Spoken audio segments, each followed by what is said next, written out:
요한복음 3장 5절 6절에서는 거듭남에 대해서 이렇게 말씀하고 있습니다. 예수 대답하시되 진실로 진실로 내게 이르노니 사람이 물과 성령으로 나지 아니하면 하나님의 나라에 들어갈 수 없느니라. 육으로 난 것은 육이요 영으로 난 것은 영이니. 크리스찬에 있어서 가장 중요한 문제는 육신에 속한 사람에서 영에 속한 사람으로 본질이 바뀌는 거듭남에 있다고 할 수 있습니다. 이 거듭남과 관계에서 성경은 여러 가지로 말씀해주고 있는데, 거듭났다는 것은 영적인 신분이 마귀의 종에서 하나님의 자녀로 바뀐 것을 의미하고, 또 포도나무와 가지처럼 예수 그리스도와 온전히 연합해서 살아가는 삶을 또한 의미하고 있습니다. 한데 문제는 불신앙이나 나태함도 문제지만 선악간 분별을 못하고 착각에 빠져 있으면서도 그러한 영적인 자신의 실상을 깨닫지 못한다는 것입니다. 예수님을 못 박았던 당시 유대인들을 통해서 우리는 그러한 예를 볼 수 있습니다. 마태복음 6장 65절은 이렇게 기록하고 있습니다. 이에 대제사장이 자기 옷을 찢으며 이르되 그가 신성모독하는 말을 하였으니 어찌 더 증인을 요구하리요. 보라, 너희가 지금 이 신성모독하는 말을 들었도다.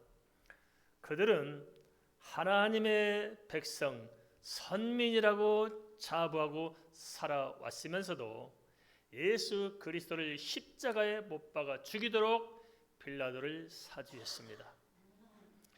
그것은 종교적인 관습에 따라 자신들을 하나님의 백성으로 여겼을지는 모르지만은 실제 그들은 하나님의 말씀도 모르고 하나님을 몰랐던 깊은 착각에 빠져 있었던 것입니다. 우리는 그렇게 살고 있지 않습니까? 많은 사람들이 예수 믿고 산다고 이야기합니다. 그런데 오늘날 한국교회는 너무나 큰 진통을 겪고 있습니다. 세대 교체를 맞이한 이때에 얼마나 교회들끼리 내용을 경지 말해줬습니다. 교회가 싸우면 해답이 없어요. 세상 사람들은 싸우고 나면 술 한잔 마시고 풀수된데 교회가 싸우면 다 기도해서 응답받아 싸우기 때문에 망할 때까지 싸웁니다. 온통 성도들이 상처받고 짓밟히고 교회를 떠나가고. 도대체 교회가 왜 그럴까요? 예수 믿기 때문에 그럴까요? 안 믿기 때문에 그럴까요? 다들 믿음이 좋다는 사람들이 앞장서서 싸움을 일으키고 분란을 확산시키고 있는 오늘의 현실을 바라보면서 과연 믿는다는 것이 무엇인가? 거듭남이 무엇인가 하는 것에 대해서 우리가 좀 깊이 사상해야 할 줄 압니다. 역사적으로 그렇습니다. 하나님의 이름으로 자행한 실상이 얼마나 참혹했는지 말할 수 없습니다. 1096년부터 1291년 곧 200년 동안 있었던 십자군 전쟁에서 500만 명 이상이 살해되었습니다.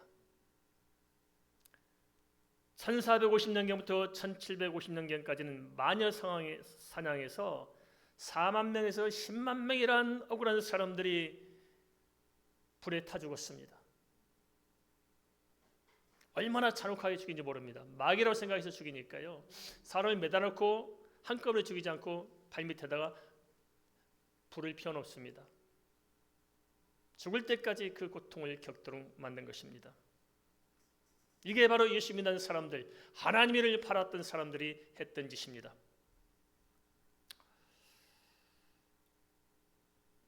그 밖에도 수많은 집단 살해 사건이 역사 속에서 반복되어 왔는데, 반면에 우리 개신교 역시도 다 종교를 향해서 물론 숫자적으로는 적을지 모르지만은 그러나 수만 명에서 수십만 명을 우리 기독교가 하나님의 이름으로 예수 이름으로 살상을 저질러 왔습니다.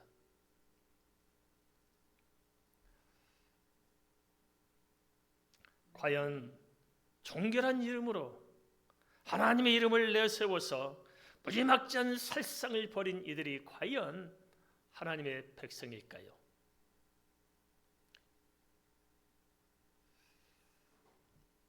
요즘 어떻습니까?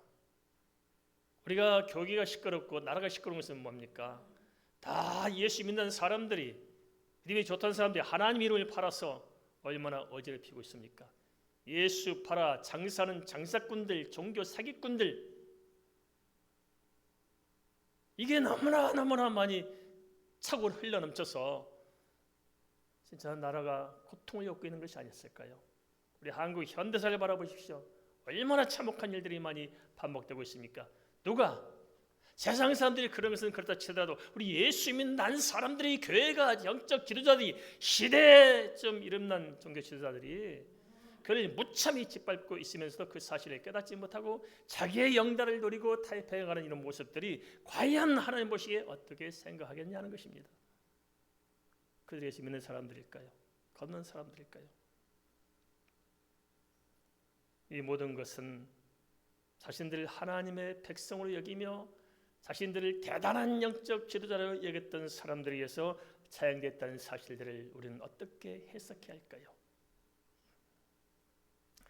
이러한 단면은 사울을 통해서 잘 보여주고 있는데 사도행전 1장 2절은 이렇게 기록하고 있습니다. 사도행전 9장 1절 2절을 함께 읽겠습니다. 사울이 주의 제자들에 대하여 여전히 이업과 살기와 등등하여 대제사장에게 가서 다메섹 여러 해당에 가져갈 공문을 청하니 이는 만일 그 도를 따르는 사람을 만나면 남녀를 막론하고 결박하여 예루살렘으로 잡아오려 함이라. 그러면 율법으로는 흠이 없던 사울이라는 사람이 어찌해서 스데반을 잡아 죽인 데에 앞장을 서야 했고 어찌해서 믿는 사람들을 그렇게 잡아서 예루살렘에 끌고 가려고 그렇게 애걸복걸 했던 것일까요? 그것은 유독에 빠졌던 사울의 착각 때문이 아니었겠습니까? 종교는 비단 폭력뿐만 아니라 잘못된 교리, 잘못된 윤리로 탄압을 하고 사람의 인권을 짓밟을 뿐만 아니라 끝내는 지옥으로 보내는 무서운 사단의 도구일 수 있습니다. 그렇다면 우리 기독교 안에는 그런 문제가 없는 것일까요? 로마서에서도 사도 바울은 로마교회의 두 가지 정말 심각한 문제에 주목하고 있습니다. 하나는 교리적으로 예수 그리스도의 복음을 떠난 율법주의가 팽배해 있었고, 또 하나는 예수 믿는 사람들이 삶에 있어서 도덕적인 불감증에 걸려서 불신자와 똑같이 악랄한 짓을 하면서도 변화되지 못한 그 참혹한 현실을 지켜봐야 했던 애통함이 그 로마서 밑바탕에 흐르고 있습니다. 그런데 정작 문제는 예수 믿고 산다는 사람들이 복음과는 무관한 그런 자신들의 실상에 대해서 좀 깨달아야 되는데 전혀 각성할 줄 몰랐다는 데 있습니다. 이는 오늘날도 마찬가지라 생각합니다. 그로 인해서 예수 그리스도 안에 있는 능력도 모르고 은혜도 모르고 변화도 없이 불신자와 다를 바 없이 오직 생존과 생활만을 위해서 자기의 영달만을 위해서 현실의 진리를 살아가는 것, 그러면서도 그것을 마치 하나님의 은혜로 착각하는 것, 이게 말이 됩니까? 돈만 많이 벌면은 뭐 성진만 하면은 출세만 하면은 하나님 은혜입니까? 하나님 그렇게 값싼 하나님이십니까? 그건 아닐 것입니다. 우리 예수 믿는 사람들이 좀 정신이 깨야 합니다. 그렇다면 그 근본적인 이유는 무엇 때문일까요? 하나님의 자녀들은 오직 믿음으로 오직 은혜로 살 수 있도록 되어 있는데 왜 그렇게 안 되는 것일까요? 우리가 오직 믿음으로 오직 은혜로 살 때 하나님의 영광이 나타나는 것입니다. 그러나 믿음이 없이 은혜가 없이 살아가면 하나님의 영광이 아니라 오히려 하나님의 영광을 짓밟는 삶이 되는 것입니다. 우리가 정확히 진단할 수 있어야 하겠습니다. 마태복음 7장 20절에서 주님께서는 이렇게 경고하고 있습니다. 이러므로 그들의 열매로 그들을 알리라. 결국 마태복음 7장 20절에 비춰본다면 예수 믿고 산다는 사람들에게 영적인 생명력이 없는 근본적인 원인은 본질적으로 믿음의 진정성에 문제가 있지 않겠느냐 하는 것입니다. 열매의 문제가 아닙니다. 나타나는 현상의 문제가 아닙니다. 그 현상을 만들어내는 본질적인 원인이 어디 있느냐 하는 것입니다. 그 나무, 그 뿌리에 문제가 있는 거 아닐까요? 그 열매만 가지고 논하면 이게 율법주의입니다. 본질을 보시셔야 됩니다. 근본적인 문제가 뭐냐 도대체.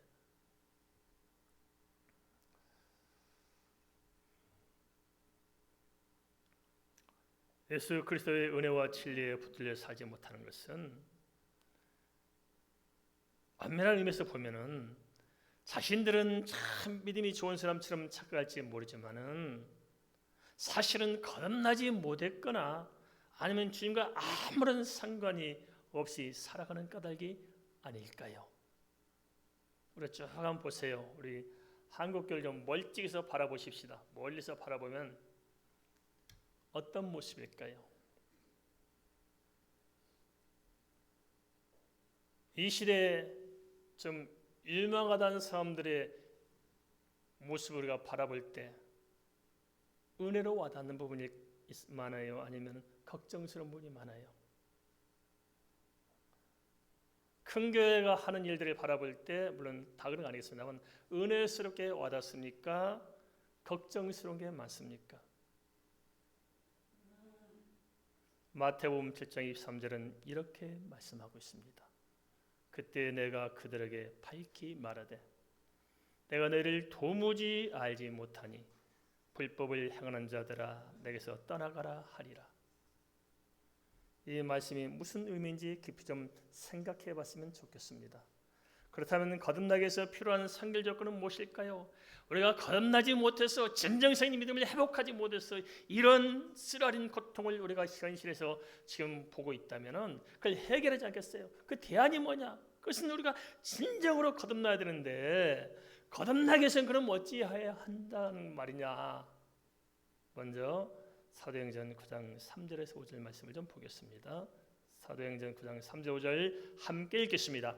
사울이 길을 가다가 다메섹에 가까이 이르더니 호련히 하늘로부터 빛이 그를 둘러 비추는지라 땅에 엎드려져 들음에 소리가 있어 이르시되 사울아 사울아 내가 어찌하여 나를 박해하느냐 하시거늘 대답하되 주여 누구시니까 이르시되 나는 내가 박해하는 예수라.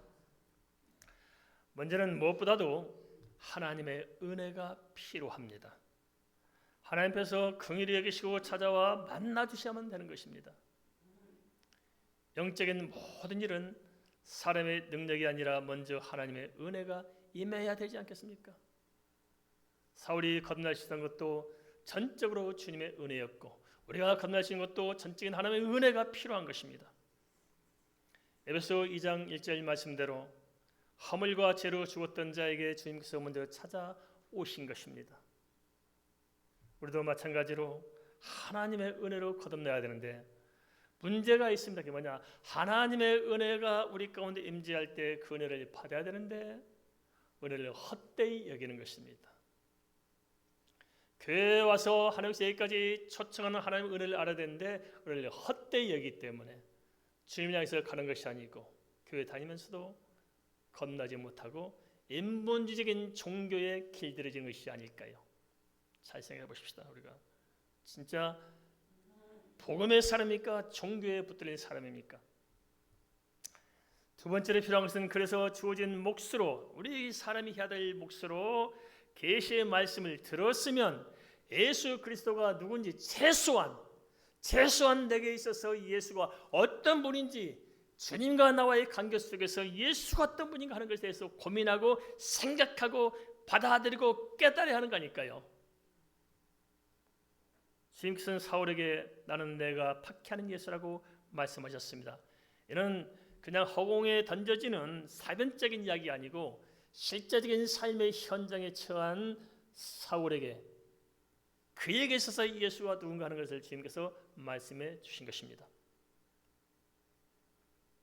이 말씀은 또한 예수 그리스도께서는 삼위일체 하나님 되심을 사울에게 계시하신 것입니다. 사울이 예수를 핍박했을까요? 그것은 예수님이 누군지를 몰랐습니다. 유대교는 열방을 구원하고자 하는 하나님의 계획을 저버리고 자기 혈통적 유대인만 구원받는다고 종교를 만들었습니다. 그렇게 하고 성경의 복음은 잃어버리고 율법만 붙들고 있고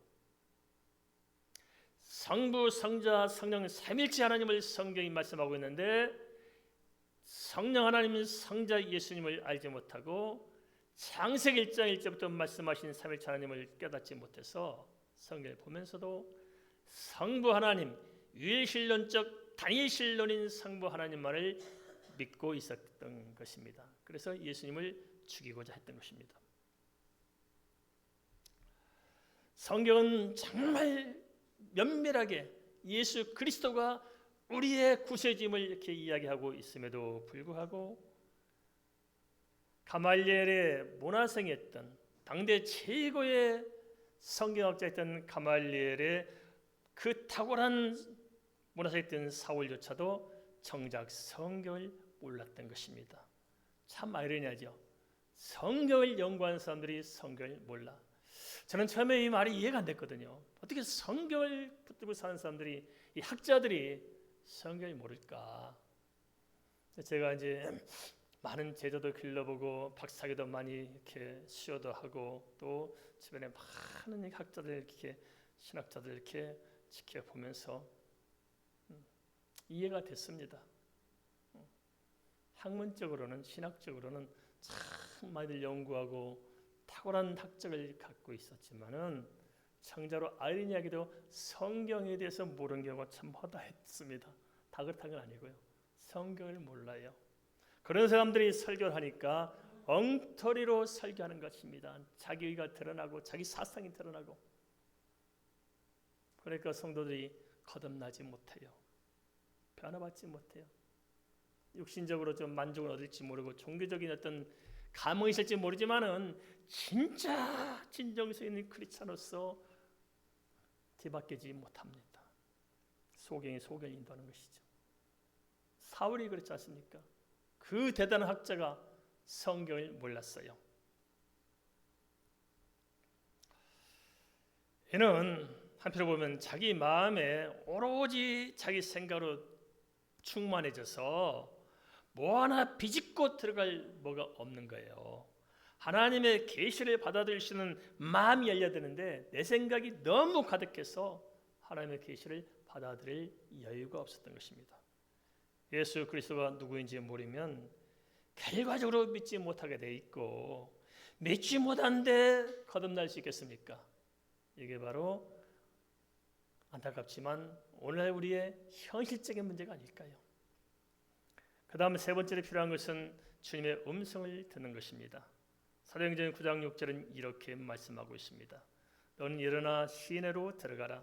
내가 행할 것을 내게 이룰 자가 있느니라 하시니 내가 이제 이후로 어찌할 것인지 주님께서 문을 두드리셨으면 이제 마음문을 좀 열고 주님의 음성을 들어야 우리가 거듭날 수 있는 것이고 이미 거듭난 사람은 주의 음성을 들어야 내 인생의 새로운 지평이 열려지는 것입니다. 무엇으로 우리 인생을 변화시키고 우리 인생의 지평을 무엇으로 열어갈 수 있을까요? 그것은 하나님의 말씀을 들음으로 시작됩니다. 믿습니까? 제 말씀을 들어야 지평이 열려지게 돼 있어요. 주님의 말씀을 듣는다는 것은 나를 주님 앞에 내려놓는 것을 전제하는 것입니다. 갈라디아서 2장 20절 말씀 그대로 내가 죽어져야 예수 믿는 믿음 안에서 거듭날 수 있는 것이 아니겠습니까? 나의 인본적인 자아가 죽어지지 않는 한 거듭날 수 없을 것입니다. 한데 우리는 나는 변하지 않고 뭔가 예수께서 덧붙여서 좀 복 있게 사는 이 땅에 뭔가 하나 덧붙이기를 원합니다. 나는 그대로 있으면서 그건 아닙니다. 성경은 그렇게 말하지 않습니다. 환경이 우리는 바뀌어지길 원하는데 나는 변화되기를 원치 않습니다. 그 하나의 방법은 아닙니다. 환경을 바꾸는 것은 내가 변화되면 저절로 주어질 일입니다. 알겠습니까? 우리는 환경을 바꾸려고 하지 내가 변화된다는 생각을 못합니다. 이게 맹점 아닐까요? 넷째는 자신의 영적인 무지를 깨닫는 영적인 각성이 필요하다는 것입니다. 사도행전 9장 7절에서 9절 말씀 함께 보겠습니다. 사도행전 9장 7절 9절 같이 읽습니다.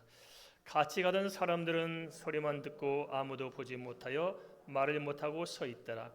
사울이 땅에서 일어나 눈은 떴으나 아무것도 보지 못하고 사람의 손에 끌려 다메섹으로 들어가서 사흘 동안 보지 못하고 먹지도 마시지도 아니하니라. 사울과 같이 가던 사람들은 그저 무슨 소리인지 제대로 듣지 못하고 말도 못하고 서 있었습니다. 이는 하나님의 은혜가 강력하게 임하는 자리에 있으면서도 불구하고 그 은혜를 알지 못한 사람들의 실상을 이렇게 보여주고 있습니다. 이렇게 하나님의 복음이 선포된 자리에서도 전혀 들리지 않은 사람들이 있을 것입니다. 제 영광의 빛이 임함에도 불구하고 전혀 감각이 없는 사람들이 있을 수 있을 것입니다. 그것을 이렇게 간접적으로 시사해주고 있습니다. 당시에는 바울 사도 역시 마찬가지였습니다. 당시 사울이라는 사람은 사람의 손에 이끌려 다메섹으로 들어갔지만 사흘 동안 보지 못하고 먹지도 마시지도 않았다고 기록하고 있습니다.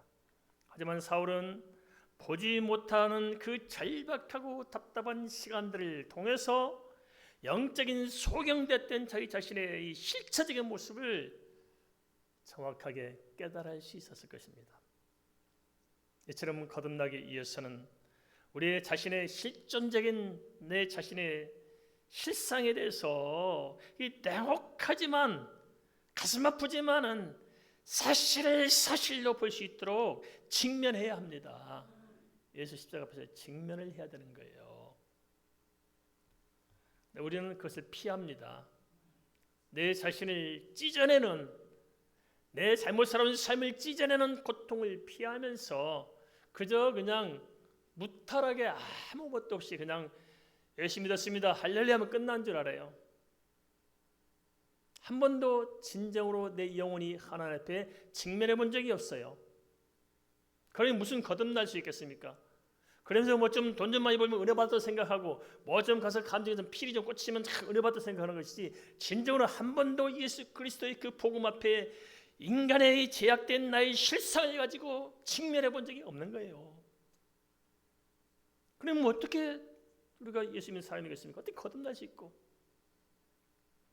그런 식으로 익숙해지니까 늘 겉도는 거 아닐까요? 그러면서 삶은 변화없고 삶 은혜는 또 메마르게 돼 있고 그런 거 아닐까요? 예수 믿는 것은 조건은 쉽지만 믿는 것 쉽지 않고 믿음으로 산다는 건 쉽지 않습니다. 알겠습니까? 다시 생각해야 됩니다. 예수 믿으면 영원한 세계가 바뀝니다. 우리가 이 땅에서 이사하는 것만 하더라도 얼마나 많이 발품을 팔고 얼마나 많이 들여다보고 얼마나 준비하겠습니까? 우리는 천국으로 이사하는데 아무런 준비가 없습니다. 아무런 생각이 없어요. 값싼 신앙, 값싼 신앙생활, 여기서 탈피하십시다. 무엇보다도 진정성 있게 주님의 그 십자가 앞에서, 피가 뚝뚝 떨어지는 주님의 그 십자가 앞에서 무릎을 꿇고 그 피로 내 마음을 적시고 제약된 나의 삶을 토로하고 나의 이 악한 근성을 토해내면서 진정 예수 믿는 것이 무엇인가를 다시 생각해 봐야 하지 않을까요? 그렇다면 예수 그리스도 안에서 거듭난 크리스천으로서 살아간다는 것은 어떤 것일까요? 그것은 나를 향한 하나님의 계획을 깨닫고 그 계획에 따라 사는 것입니다. 성경의 인물들과 사울을 통해서도 알 수 있지만 거듭난 사람의 그 삶을 큰 틀에서 보면은 내가 세운 계획대로 사는 것이 아니고 하나님께서 나를 향해 예비하시고 계획하신 그 길을 따라 사는 것입니다. 좀 비유로 쉽게 말씀드리자면 그렇습니다. 우리는 자가용 운전수로 사는 것이 아닙니다. 자가용 운전수는 내가 가고 싶은 길을 내가 운전하면서 갑니다. 그것이 아닙니다. 예수 믿고 산다는 것은 우리는 철도 기관사로 사는 것입니다. 철도 기관사는 내가 가고 싶은 대로 철길을 벗어나 갈 수가 없습니다. 철길을 따라가면서 하나님이 예비하신 그 길을 따라가면서 그 안에서 내게 허용된 범위 안에서 내가 기관사로 사는 것입니다. 이게 예수 믿고 사는 삶이 다른 세상 사람들의 삶과 다른 특징입니다. 그 사실을 깨닫고 주님의 뜻을 물으며 내 인생을 하나님 앞에 살아갈 때 인생이 창대하게 될 것이고 정상적으로 살아갈 수가 있을 것입니다. 하나님께서는 우리가 이 땅에 살면서 무의미하게 무가치하게 살기를 원치 않습니다. 모든 사람은 다 저마다 하나님께서 자기 인생을 살아갈 수 있도록 자기만의 특출난 것들이 다 있습니다. 개성을 주셨고 달란트를 주셨고 꿈을 주셨고 다 주셨어요. 우리 한국 사회가 정말 너무 해결화돼서 이거 참 불편한 게 많습니다. 꼭 그냥 책가방만 그려야 이게 되는 겁니까? 꼭 영어 수학만 잘해야 되는 겁니까? 그거 아니잖아요. 그보다 더 다른 좋은 장점도 얼마든지 있는데 거기 다 사장돼 버린 게 아닐까요? 이걸 살려야 되는데 웃기지 않습니까? 그죠? 나름대로 다 자기의 주신 은사가 있습니다. 믿습니까? 은사가 있어요. 그래서 그 하나님께서 다른 은사를 준 것은 내게 주어진 하나님의 계획이 있다는 것입니다. 그것을 찾아서 내가 믿음으로 회복할 때 내 인생이 창대하게 바뀌어지는 것입니다. 특히 젊은 사람들 잘 생각하십시오. 돈 많이 준다고 뭐 편하다고 뭐 한다고 하지 마시고 기도해서 응답 받으십시오. 알겠습니까? 그러면 거기서 하나님께서 길을 열어가는데 시작은 미약해도 나중은 창대할 줄 믿습니다. 그게 하나님 하신 일이에요. 사도행전 9장 10절 12절은 그러한 사실을 이렇게 뒷받침해주고 있습니다. 사도행전 9장 10절 12절 같이 읽겠습니다. 그때 다메섹에 아나니아라는 제자가 있더니 주께서 환상 중에 불러 이르시되 아나니아 하시거늘 대답하되 주여 내가 여기 있나이다 하니 주께서 이르시되 일어나 직가라는 거리로 갔어 유다의 집에서 5 사람 사울이라는 사람을 찾으라 그가 기도하는 중이니라 그가 아나니아라 하는 사람이 들어와서 자기에게 안수하여 다시 보게 하는 것을 보았느니라 하시거늘 하나님께서는 다메섹에 사는 아나니아에게 환상을 통해 사울을 만나도록 하셨는데 동시에 사울에게도 아나니아의 안수를 통해 다시 보게 될 것을 알게 하셨습니다. 건너는 사람들에게는 이처럼 성령의 감동과 감화와 교통하심이 있는 것입니다. 그래서 우리는 성령 안에 사는 것입니다. 알겠습니까? 성령 안에 사는 것이지 자꾸 우리는 성령에 대해서 우리가 오해하는 부분이 많습니다. 사울의 경우도 큰 틀에서 그 인생의 모든 각본은 이미 하나님께서 짜놓으시고 때가 되자 직접 섭리하여 그 하나님이 짜놓으신 그 세계로 부르신 것입니다. 여기에 대해서 사도행전 8장 13절 15절은 이렇게 말씀하고 있습니다. 함께 읽겠습니다. 아나니아가 대답하되 주여 이 사람에 대하여 내가 여러 사람에게 듣사온즉 그가 예루살렘에서 주의 성도에게 적지 않은 해를 끼쳤다 하더니 여기서 주의 이름을 부르는 모든 사람을 결박할 권한을 대제사장들에게서 받았나이다 하거늘 주께서 이르시되 가라 이 사람은 내 이름을 이방인과 임금들과 이스라엘 사람들에게 전하게 하여 택한 나의 그릇이라. 하나님께서 하시는 일은 사람으로서는 다 헤아릴 수 없는 것이 아닌가 싶습니다. 하지만 하나님께서 하시는 모든 일은 선하시고 온전하실 것입니다. 그래서 내가 결정하고 내 인생을 사는 것보다는 하나님께서 결정한 인생을 사는 것이 훨씬 더 창대한 삶을 살 수 있는 것입니다. 동의하십니까? 이것을 못 바꿔내기 때문에 우리가 은혜 없이 살고 있는 것이 아닐까요? 잘 생각해 봅시다. 이것이 바로 바뀌어져야 됩니다. 그래서 그것을 결단할 수 있는 믿음이 지금 우리에게 필요한 거 아닐까요? 하나님의 부르심을 듣고 믿음으로 거듭나서 하나님께서 나를 위해 계획하신 설계의 도면을 보고 살아가는 것이 하나님께서 우리에게 주신 삶의 방편입니다. 한데도 하나님의 계획에 맞춰 하나님의 인도하심을 따라 살지 못하고 그러다 보니까 거듭남에 대한 확신도 없고 어떤 경우는 거듭나지 못하고 그냥 종교 생활에 그치는 경우가 허다할 수 있을 것입니다. 우리가 그렇게 주님과 함께 살고 있지 않다면 좀 더 진지하게 기대해 볼 필요가 있을 것입니다.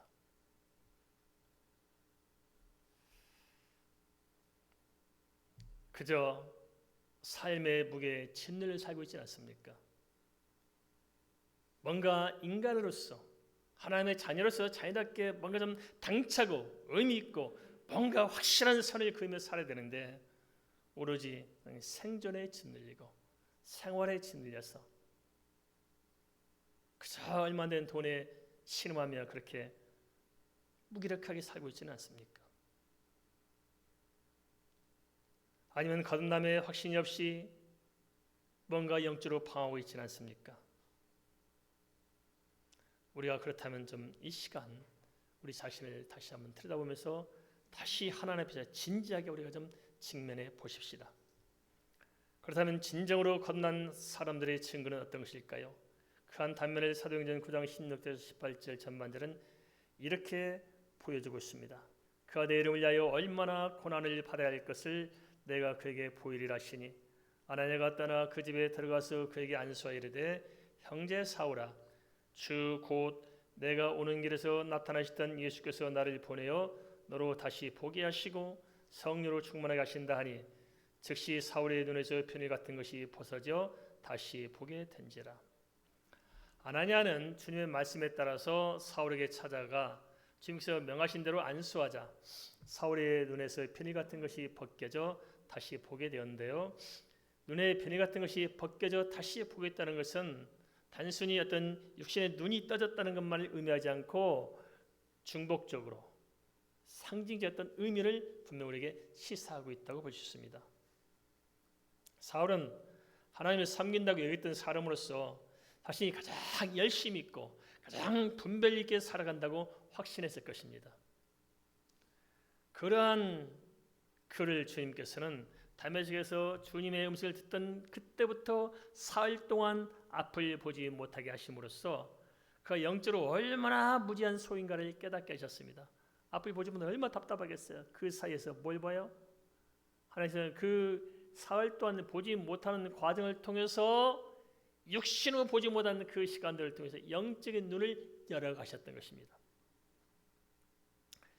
그는 눈을 뜨고 있어도 보지 못하는 것에 대해서 스스로 어쩔 수 없어 했는데 주님께서는 아나니아 안수를 통해 편의 같은 것이 벗겨지고 다시 보게 되었습니다. 이는 그동안 보지 못했던 영적인 눈을 열어주시는 것을 의미한다고 할 수 있습니다.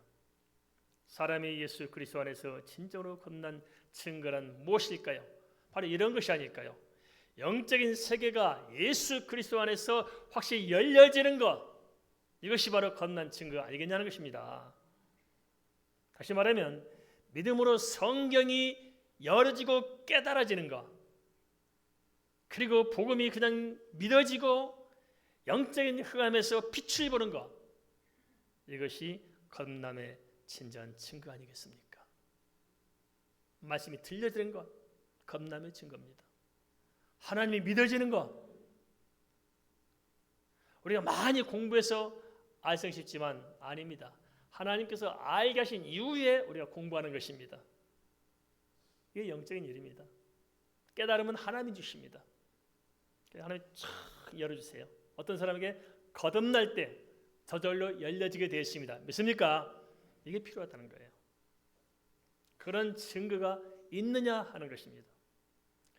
이렇게 거듭난 사람은 그 사람의 삶을 통해서도 그 증거가 당연히 따르게 되었습니다. 사울의 경우는 사도행전 9장 18절 후반절에서 21절에 이렇게 말씀하고 있습니다.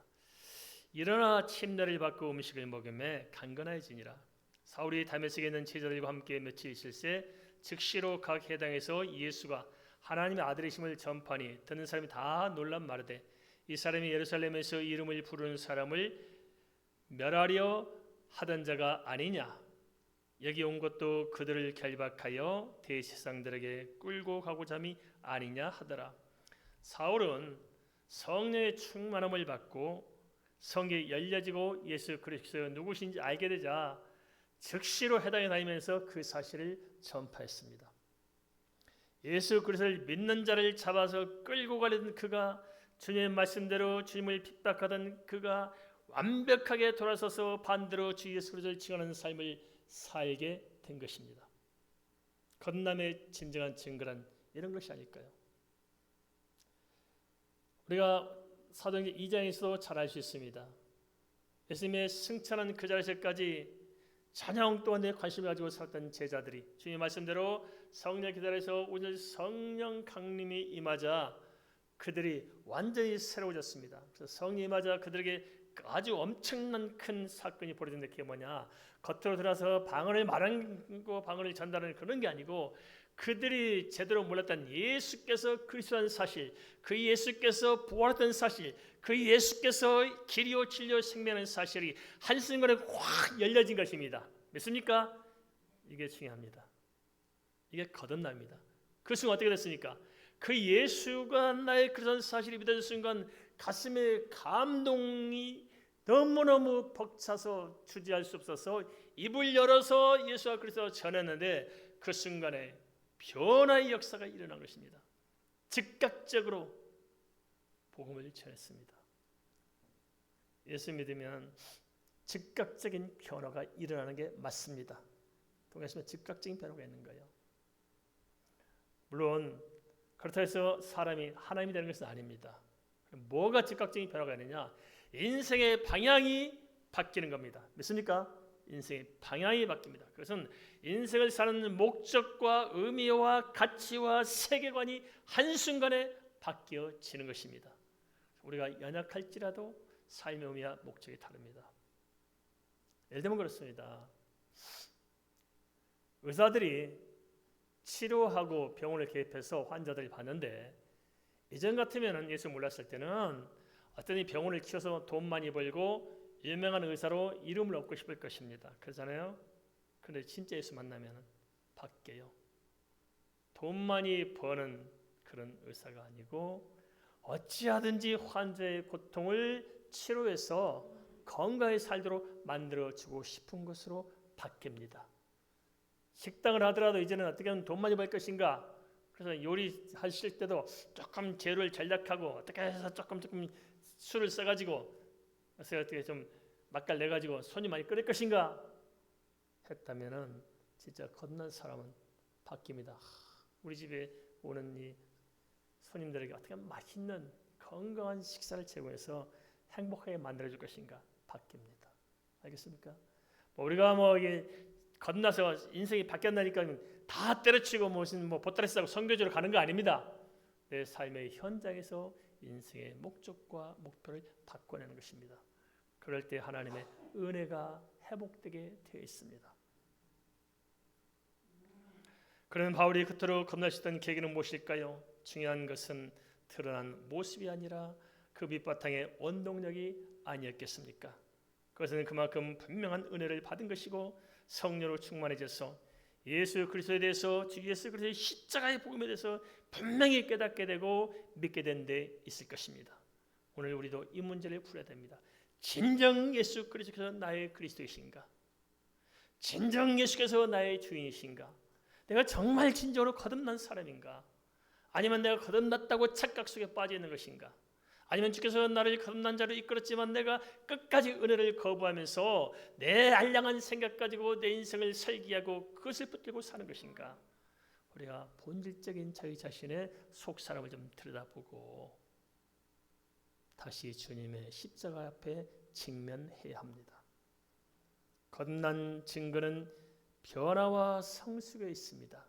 미약하지만 조금씩 성령께서 붙들어주는 역사가 들어갈 것입니다. 그래서 알게 모르게 믿음의 비밀이 생기고 믿음의 증거들이 내게 있을 것입니다. 예수 그리스도의 생명이 내 안에 들어오고 성령의 충만함이 임하면 저절로 그렇게 되어지게 되어 있습니다. 인생사도 내가 사는 것이 아니고 주님께서 예비하신 계획대로 사라지게 되어 있습니다.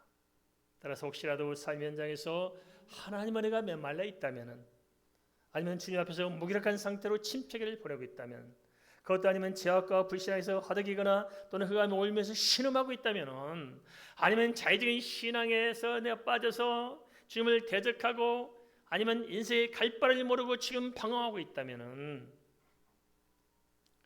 먼저 내 자신을 돌아보시기 바랍니다. 주님 앞에서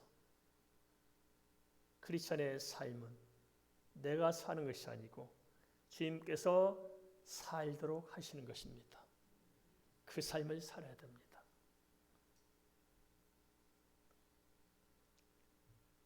그래서 우리가 진지하게 십자가를 직면해서 사도 바울이 그랬던 것처럼 우리의 이 영안이 활짝 열려지고 진정 거듭난 크리스찬으로서 주님 앞에 설 때 우리에게 은혜가 회복되고, 그래서 우리는 믿음으로 오직 은혜로 살아갈 수가 있을 줄 믿습니다.